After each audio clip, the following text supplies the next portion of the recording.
मंत्री भजनलाल जी, आपको बहुत बहुत बधाई। आपने इतना थैंक यू सर। दूरदर्शी, इतना विजनरी बजट पेश किया है। मैं आज सुन रही थी पूरा बजट और उसको लेकर सवाल करूंगी मैं। लेकिन सबसे पहले में जो ज्वलंत मुद्दा है राजस्थान का, वो था पेपर लीक। इलेक्शन का भी इशू बना था। आपकी सरकार में सिट के आने के बाद में 100 एग्जाम्स हो गए हैं, साफ सुथरी एग्जाम्स हो गए हैं। साथ ही आपने जो युवाओं के लिए जो घोषणाएं की हैं, करीब 10 लाख की नौकरियों की घोषणा की है आपने। इसमें जो युवा वर्ग है, उसमें एक नई आशा की किरण हम आज देखते हैं। इसलिए मैं इंटरव्यू युवा वर्ग से शुरू करना चाहती हूँ, क्योंकि आप जानते हैं कि युवा वोटर बहुत अहम रहता है हर चुनाव में। तो युवा वर्ग के लिए आपकी क्या सोच है? देखिए, मैं आपको बताना चाहता हूँ, पूर्व की कांग्रेस सरकार में जिस तरह से जो पेपर होता था वो लीक होता था। युवा जिस सपने को देख करके पेपर देता था, उनके सपने चकनाचूर हो जाते थे। कई युवाओं ने आत्महत्या भी की,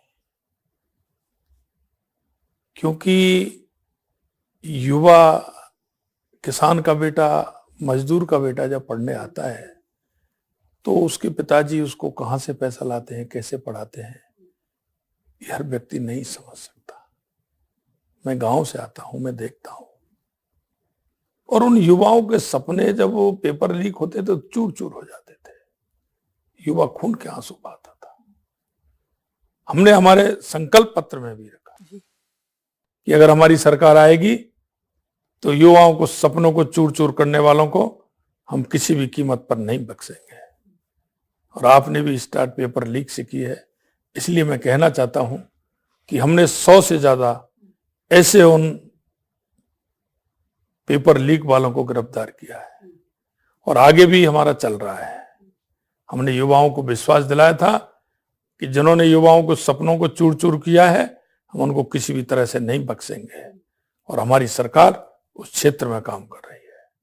रहा युवाओं को, राजस्थान के युवाओं को सहारा देने का, मैं आपसे कह सकता हूं, किसी प्रदेश की, किसी देश की रीढ़ की हड्डी होता है युवा।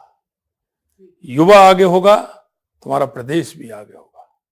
हमने देखा कि पिछले 1.5-2 साल में जिस तरह से युवाओं के साथ कुठाराघात हुआ, और हमने वायदा किया था कि हम युवाओं को सम्मान देंगे, युवाओं को रोजगार के अवसर भी तलाश करके रोजगार भी हम देंगे।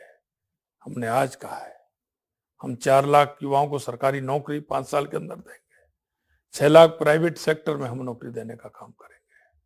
और हमने इसीलिए निर्देशित किया है कि युवाओं का एक विज्ञप्ति का कैलेंडर बनेगा।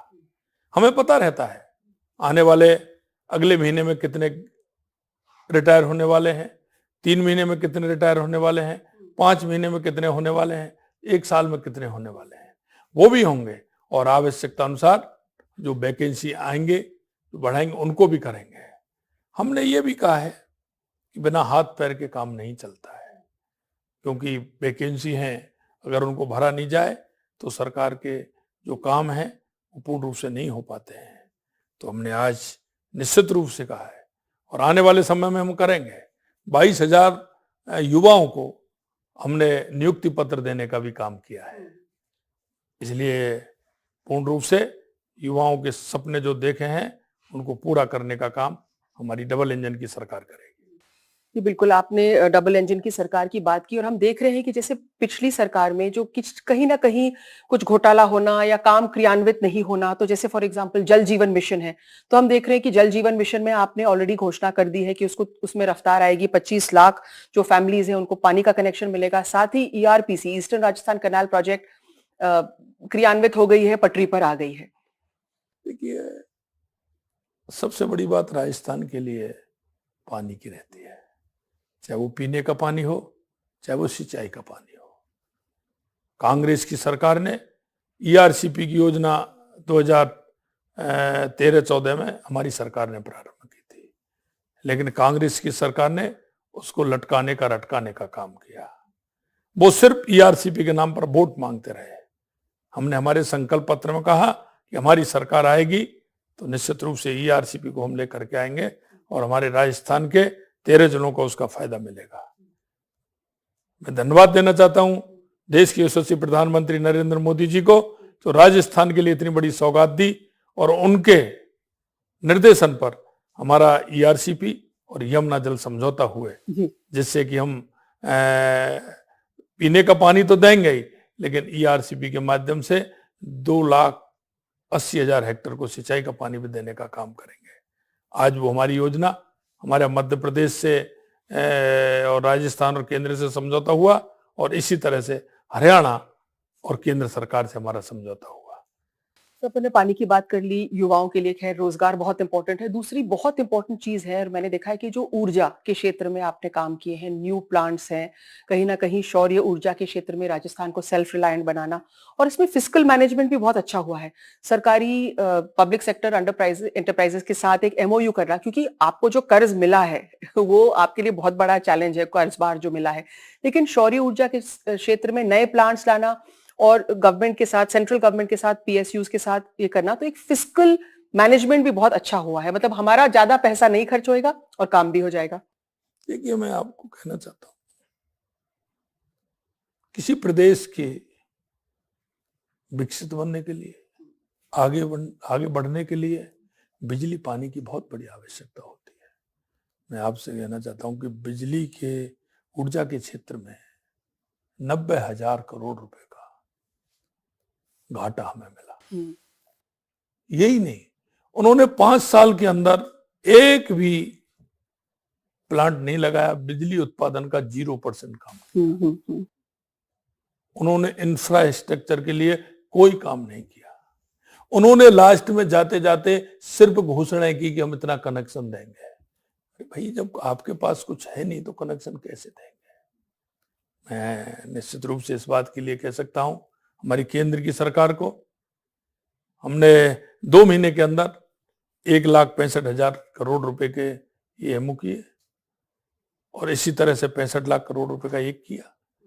और हम कह सकते हैं, हमने जो किसानों से वायदा किया है, आने वाले समय में 2027 तक किसानों को भी हम दिन में बिजली देंगे। बिजली के अंदर हम आत्मनिर्भर बनेंगे, बिजली खरीदने वाले नहीं, बिजली उत्पादन करके बिजली बेचने वालों में हम रहेंगे, क्योंकि हमें भरोसा है। आज हमारे पास जिस तरह से सौर ऊर्जा के माध्यम से, कुसुम योजना के माध्यम से, हमारे पंप स्टोरेज के माध्यम से जो हमारे पास योजनाएं हैं और हम उसकी क्रियान्वित कर रहे हैं, हमने आज भी कहा है बजट के अंदर कि 2027 तक हम किसानों को पूरी बिजली देंगे, उद्योग के लिए भी देंगे, और घरेलू बिजली भी देंगे, और घरेलू कनेक्शन भी देने का काम हमारी सरकार करेगी। हम किसानों को भी कनेक्शन देने का काम करेंगे। हम बिजली के अंदर आत्मनिर्भर बनाने का काम हमारी सरकार करेगी। एक बहुत ट्रांसफॉर्मेटिव बजट है, मैं ये कह सकती हूँ, क्योंकि आपने एकदम, जो कहते हैं ना कि कोई लोग तो मरहम पट्टी लगाते हैं, ऊपर से बैंडेड लगा देते, लेकिन आपने एक्चुअली बुनियादी स्तर पर जाके आपने जो घोषणाएं की हैं, आज उस तरह का बजट देखने को मिल रहा है। और अगर हम सड़कों की भी बात देखें तो 9 ग्रीनफील्ड एक्सप्रेसवे, मतलब जहां पे सड़क नहीं है वहां पर एक्सप्रेसवे बनाना, ये मतलब विकास और इंडस्ट्री को तो बढ़ावा देगी, साथ ही जो लोगों के लिए आवाजाही का साधन भी होएगा, कनेक्टिविटी बढ़ेगी, इसका भी आपने अनाउंसमेंट किया है। देखिए, मैं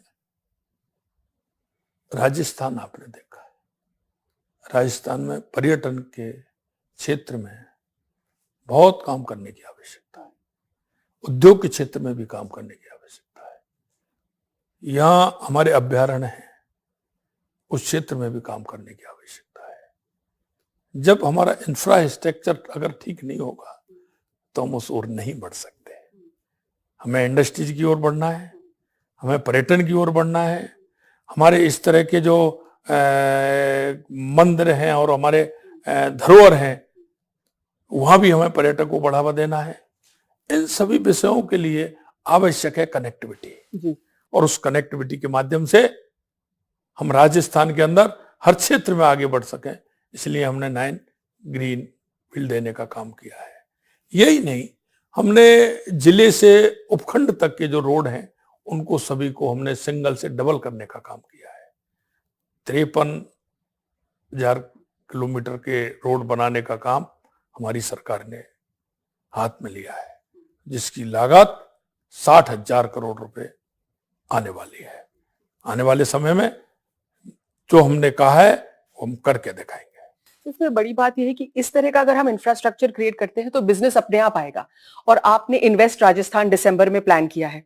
साथ ही जो बाहर रहने वाले राजस्थानी से एनआरआई या जो बाहर रहते हैं राजस्थानी, उनको भी बुलाना, क्योंकि उनको भी आप कहीं ना कहीं चाहते हैं कि उनका भी योगदान राजस्थान में हो। तो इसकी क्या प्लानिंग है? देखिए, मैं कहना चाहता हूं आपसे, पिछले दिनों लोकसभा के चुनाव थे।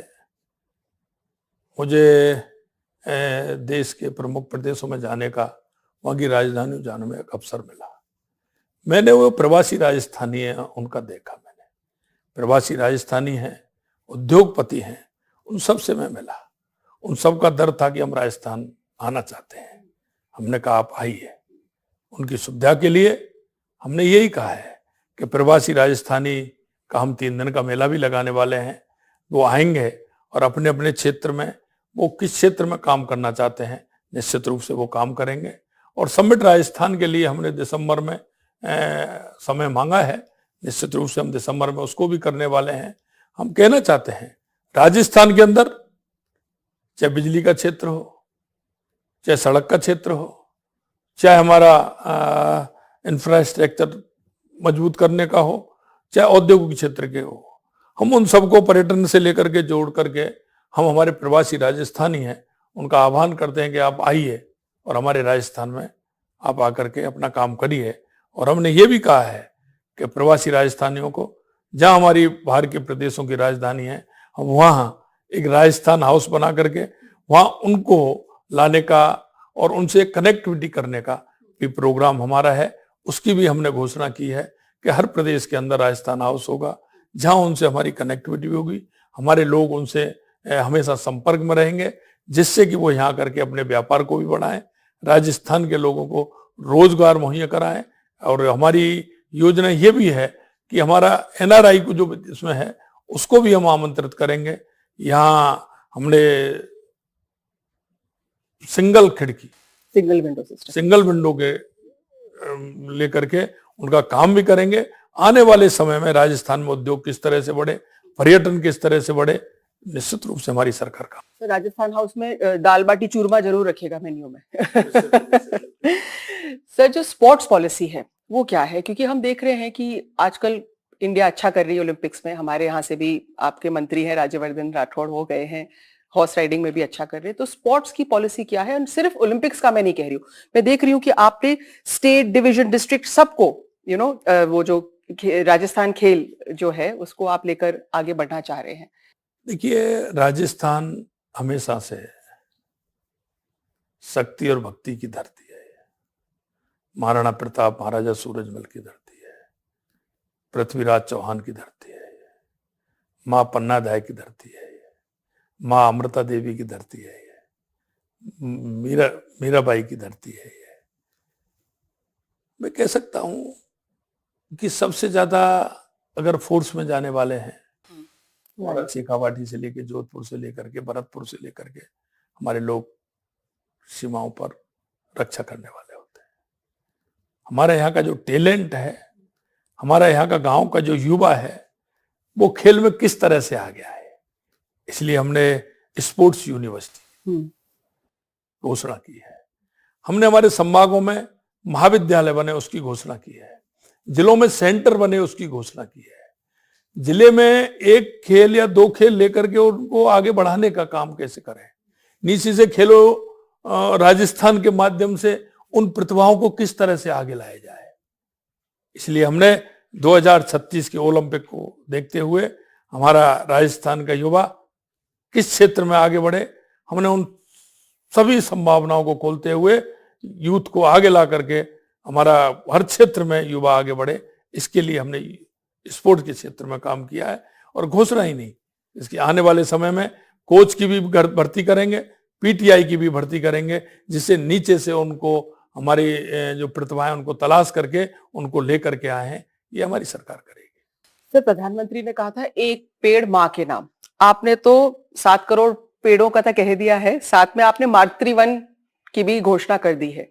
कहीं ना कहीं राजस्थान के लिए बहुत जरूरी है, पर आपने उसी को एक पेड़ माँ के नाम को लेकर आपने पूरा ग्रीन बजट तैयार कर दिया है। मतलब 1 पेड़ तो लगेंगे ही लगेंगे, साथ ही मातृवन भी तैयार करेंगे। देखिए, मैं कहना चाहता हूं, देश के यशस्वी प्रधानमंत्री नरेंद्र मोदी जी, उनका विजन जिस तरह से है, आपने देखा होगा जिस तरह से एक पेड़ मां के नाम, इसी तरह से आपको ध्यान हो 2014 में बेटी बचाओ बेटी पढ़ाओ का नारा भी दिया था। हम राजनीति नहीं, हम सामाजिक सरोकार के काम भी हमारी पार्टी करती है। देश के यशस्वी प्रधानमंत्री नरेंद्र मोदी जी हर क्षेत्र में काम करते हैं, चाहे वो स्वच्छता मिशन हो, बेटी बचाओ बेटी पढ़ाओ का हो, या पर्यावरण की दृष्टि से हो। जरूर हमारी सरकार ने देश के यशस्वी प्रधानमंत्री नरेंद्र मोदी जी के नेतृत्व में और उनके उस एक पेड़ मां के नाम पर राजस्थान सरकार ने भी 7 करोड़ पेड़ लगाने का दृढ़ संकल्प किया है, जिसमें क्यों आपने देखा होगा राजस्थान की हमारी मां अमृता देवी और उनकी बेटियों ने वृक्ष के लिए अपने आप को कुर्बान कर दिया। ये पहली मिसाल है पूरी दुनिया के अंदर जो पेड़ों के लिए अपने आप को न्यौछावर करने वाली मां अमृता देवी। तो मां अमृता देवी उद्यान बनाते हुए, मातृ उद्यान बनाते हुए हमारी सरकार पूरी तरह से काम करेगी और हमने काम प्रारंभ कर दिया है। हर क्षेत्र में हमने वन मित्र बनाने का काम हमारी सरकार ने किया है। जो हमारे ऐसे रिटायरमेंट वाले अधिकारी कर्मचारी हैं उनको वन मित्र बनाया है हमने। नरेगा के माध्यम से हर ग्राम पंचायत में 5 व्यक्ति को चयन होगा जो सिर्फ वृक्ष लगाएंगे ही नहीं, वो उनकी परवरिश करने का काम भी करेंगे। इसके माध्यम से राजस्थान भी पर्यावरण के क्षेत्र में आगे बढ़े। राजस्थान में वर्षा वैसे ही कम होती है, निश्चित रूप से हमारे पेड़ लगेंगे तो एक राजस्थान में वर्षा भी होगी, पर्यावरण भी ठीक होगा और एक अच्छा राजस्थान, ग्रीन राजस्थान बनेगा, इसकी कल्पना है। तो दूसरा जो हेल्थ सेक्टर है उस पे बहुत अच्छा बजटरी एलोकेशन है, बहुत कुछ किया है आपने हेल्थ में। मैं बस ये जो एक माँ योजना के बारे में आपसे पूछना चाहती हूँ कि यहाँ पर एक बहुत 2 इंटरेस्टिंग चीजें हैं कि आपने एक तो कहा है कि जो एम्पैनलमेंट है उसमें क्या है कि अगर गांव में होता तो बड़े अस्पताल, इतने बेड के अस्पताल, उन्हीं का एम्पैनलमेंट होता। अगर वो बेड के अस्पताल का आपने कम कर दिया है कि अगर कम बेड के अस्पताल भी होंगे तो भी उसका एम्पैनलमेंट होगा, उससे क्या होगा कि उसका फायदा धरातल तक पहुंचेगा। दूसरा, आपने जो प्रेग्नेंट वुमेन है उनके लिए वाउचर्स ताकि उनकी जांचें हो, क्योंकि इन्फेंट मोर्टालिटी, मैटरनल मोर्टालिटी एक बड़ा विषय है हमारे लिए। और तीसरा जो आपने किया है जो बहुत ही संवेदनशील निर्णय है, आपने एक मॉर्चरी का कि हर विधान सभा असेंबली सेगमेंट में सीएचसी में एक मॉर्चरी हो, एक ह्यूमैनिटेरियन जेस्चर है। देखिए, मैं कहना चाहता हूं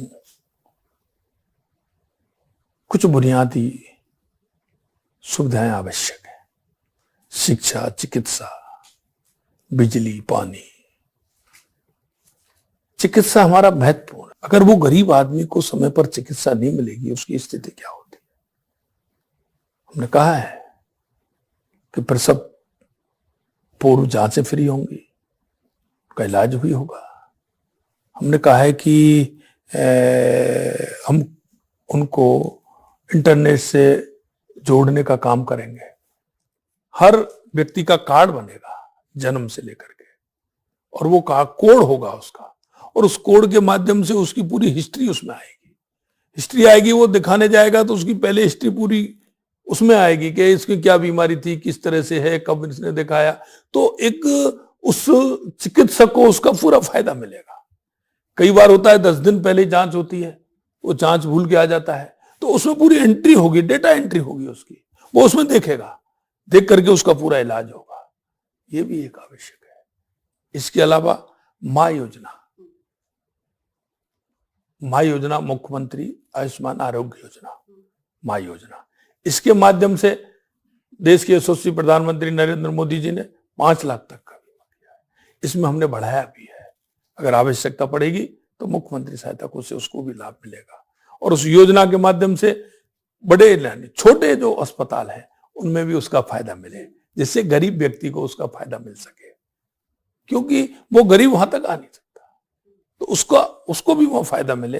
निश्चित रूप से हमारी ये योजना नीचे तक जाएगी और चिकित्सा के क्षेत्र में एक अच्छा काम होगा, इसकी हमने पहल की है और इसमें ज्यादा से ज्यादा गरीब व्यक्ति को फायदा मिले, ऐसी हमारी योजना है।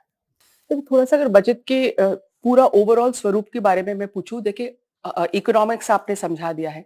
मैं आपसे बातचीत कर रही थी तो आपने कहा था मैं कोई भी प्रॉब्लम को अपने ऊपर हावी नहीं होने देता हूं, पर अगर कोई यहाँ पे आता मुख्यमंत्री, फर्स्ट टाइम मुख्यमंत्री बन के आप जैसे आए हैं, बैठे, आपने कुर्सी संभाली है और इतना बड़ा कर्ज देखता तो उसका तो दिल बैठ जाता, पर आपने हिम्मत तो दिखाई है। देखिए, मैं कह सकता हूं कि 70 साल के अंदर जिस पार्टी ने प्रदेश और देश में जो राज किया है, उन्होंने उन सारी स्थितियों को बिगाड़ के रखा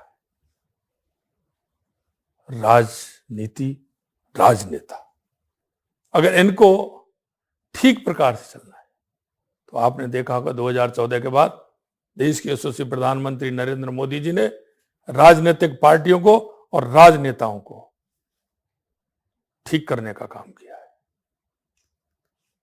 क्योंकि आपने देखा होगा ये गरीबी हटाओ का नारा कब से चल रहा है। आपने देखा होगा सड़क के नाम पर, बिजली के लट्ठों के नाम पर कितने दिन से वोट मांगे हैं। मेरे यहां की योजना है यमुना जल समझौता, कांग्रेस 50 साल से उसको बना रही है। चुनाव आता है, हर चुनाव में उसका प्रचार करती है, लेकिन आपको मैं बताना चाहता हूं, आपको ताज्जुब होगा, कांग्रेस ने एक पत्र तक नहीं लिखा 50 साल में। ना केंद्र को पत्र लिखा, ना हरियाणा सरकार को पत्र लिखा। अगर कोई पत्र लिखा तो भारतीय जनता पार्टी के पूर्व मुख्यमंत्री भैरव सिंह जी शेखावत ने 94 में पत्र लिखा था। इसलिए उन्होंने जनता की आशा और आकांक्षाओं को धूमिल किया, जनताओं को धोखा देने का काम किया, और यही कारण है कि जनता के बीच में सरकार और राजनेताओं की दूरी बढ़ी, क्योंकि उन्होंने हमेशा वोट की राजनीति की। हमारे देश के यशस्वी प्रधानमंत्री नरेंद्र मोदी जी तुष्टीकरण की नहीं, सबको साथ लेके चलने के, हाँ, सबका साथ, सबका विकास, सबका विश्वास लेकर के काम करते हैं। और इसलिए मैं कह सकता हूं कि जिनके इरादे मजबूत हो, दृढ़ इच्छा शक्ति हो, काम करने का जज्बा हो, वो हर परिस्थिति में काम करते हैं। तो इससे एक पे पर्सनल सवाल करना चाहूंगी आपसे, क्योंकि आप ऑर्गेनाइजेशन से इतने टाइम से जुड़े रहे हैं, जगह जगह आप राजस्थान में घूमे हैं, बाहर भी गए हैं, क्योंकि आप पार्टी के काम से जुड़े रहे। जो आपका ये सारा इतने सालों का जो ये धरातल पर पार्टी के लिए काम करने का जो अनुभव था, इसने आपको क्या सिखाया, और आप इस विजन को, इस अनुभव को बजट में कैसे ला पाए? क्योंकि आफ्टर ऑल ये आपका विजन है, ये बजट।